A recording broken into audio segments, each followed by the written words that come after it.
नमस्कार साथियों, मेरा नाम है विपुल मौर्य और आप देख रहे हैं मेरा यूट्यूब चैनल सत्यमेव जयते भारत।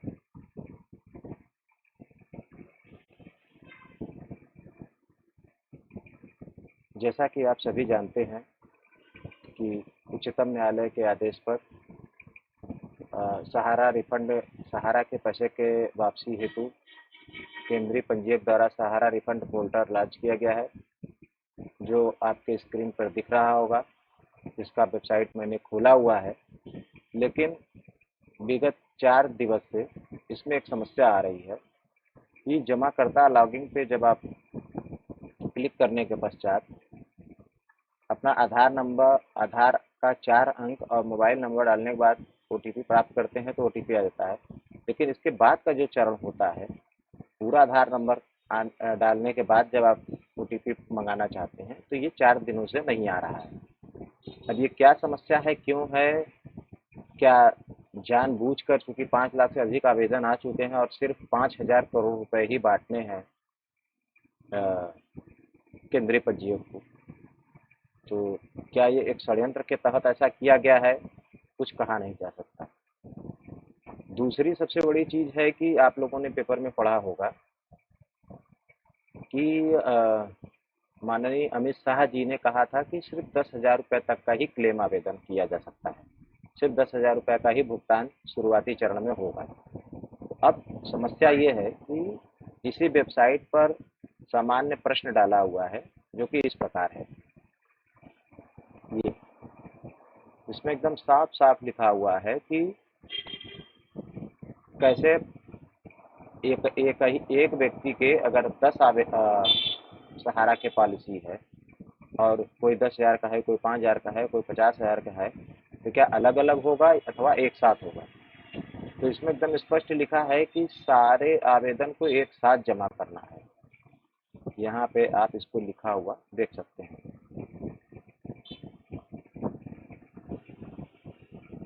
ये देखिए, प्रश्न संख्या 19, क्या जमाकर्ता को एक ही दावा प्रपत्र में सभी जमाओं का विवरण प्रदान करने की आवश्यकता है? जी हाँ, जमाकर्ता को उन सभी सहारा सोसाइटी की सभी जमाओं का विवरण देना होगा जहां जहां जमाकर्ता के पास बकाया प्राप्तियां हैं।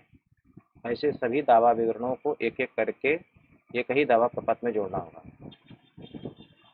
फिर प्रश्न संख्या 20 देखिए, यदि किसी जमाकर्ता के पास एक से अधिक जमा खाते हैं तो उसे क्या करना चाहिए? तो इसका उत्तर भी इसमें है, यदि जमाकर्ता के पास कई जमा खाते हैं तो जमाकर्ता को उन सभी के लिए एक ही दावा आवेदन पत्र भरना होगा। मूल समस्या इसमें यह है कि यह पूरा आवेदन आधार द्वारा लिया जा रहा है। तो आधार द्वारा एक बार लॉगिन करने के बाद यदि किसी व्यक्ति ने 10,000 का आवेदन पेपर पढ़ के कर दिया और उसने ये सोचा कि बाद में जब 50,000 का भुगतान होगा तो हम आवेदन करेंगे, तो वो नहीं कर पाएगा।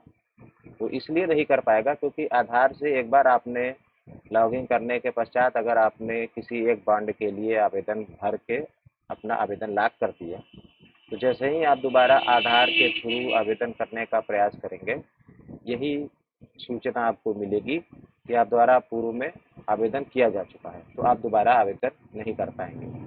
तो ऐसे बहुत सारे लोगों ने गलतियां की होंगी जो भविष्य में सामने आएंगी, और इस गलती को सुधारने के लिए कोई इतना सक्षम व्यक्ति नहीं है जो पुनः उच्चतम न्यायालय जाके सरकार के इस गलत कदम को बता सके। दूसरा यह है कि उच्चतम न्यायालय का एकदम स्पष्ट आदेश था कि 5,000 करोड़ रुपए दिसंबर तक बांटने हैं। उस आदेश में यह कहीं नहीं लिखा था कि केंद्रीय पंजीयक यह तय कर सकता है कि उसे कितने का क्लेम पहले लेना है और बाद में कितने का। लेकिन ये मनमाने तरीके से केंद्रीय पंजीयक अथवा भारत सरकार द्वारा किया गया है। पोर्टल लॉगिन होने के बाद आधार का ओटीपी आने के बाद एक बड़ी समस्या आ रही है जिसमें बहुत सारे लोगों ने गलतियां की हैं। जैसे ही आप पोर्टल लॉगिन करने के बाद व्यक्तिगत विवरण के बाद दावा विवरण में आएंगे, यह 4 तरीके की पॉलिसियों का नाम दिया गया है। इसमें सदस्यता संख्या, मेंबरशिप नंबर सभी बॉन्ड पे लिखा हुआ है, प्रमाण पत्र, सर्टिफिकेट नंबर अथवा पासबुक नंबर वो भी है, ये पॉलिसी आपने कब खोली है वो भी है। लेकिन सहारियन यूनिवर्सल में खाता संख्या नहीं है, न तो सर्टिफिकेट पे है और न ही बॉन्ड पे है। तो अब इसमें डालें क्या, अगर आप इसको खाली छोड़ देते हैं इस कॉलम को, तो आपका ये दावा जोड़े वाला आवेदन आगे बढ़ेगा ही नहीं। तो इसका सबसे सरल उपाय है, सहारियन यूनिवर्सल के साथियों के लिए मैं बता रहा हूँ कि उन्हें बॉन्ड के अलावा एक पेपर और मिला होगा जिसे बोलते हैं रिसिप्ट। तो उसमें रजिस्टर्ड फोलियो नंबर होगा जो कि 11 अंक का होगा। तो यहाँ पे वो रजिस्टर्ड फोलियो नंबर ही डालना है, उसके अलावा कुछ मत डालिएगा।